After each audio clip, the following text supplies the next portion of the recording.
अस्सलाम वालेकुम। आज हम लेसन नंबर 37 देखेंगे। lektion 37. Ett vardagsrum. Ett vardagsrum.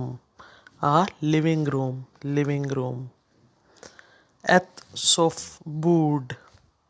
Ett soffbord.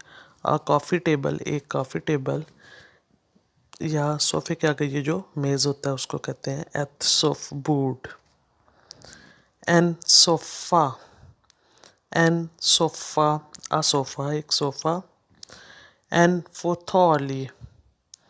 N फोथोली। एन आर्म चेयर बाजू वाली कुर्सी। एन थिएवे। एन थिएवे आ टीवी एक टीवी।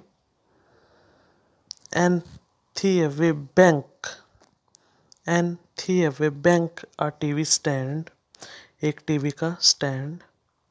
एत स्टिक järn। एत स्टिक järn एन आयरन इस्त्री। एन हाथ हीला। एन हाथ हीला आ हैट स्टैंड यानी कि ये जो टोपियाँ वगैरह रखने के लिए स्टैंड यूज़ होता है। एन हाथ हीला। एन स्कू हीला। एन स्कू हीला आ शू रैक जूते रखने वाला जो है रैक या स्टैंड। एन थॉक लैम्पा। एन थॉक लैम्पा आ रूफ लैम्प यानी छत वाला लैम्प। सो ये इतना ही। Thanks for watching the video. Subscribe for more. Thank you so much. अल्लाह हाफिज़।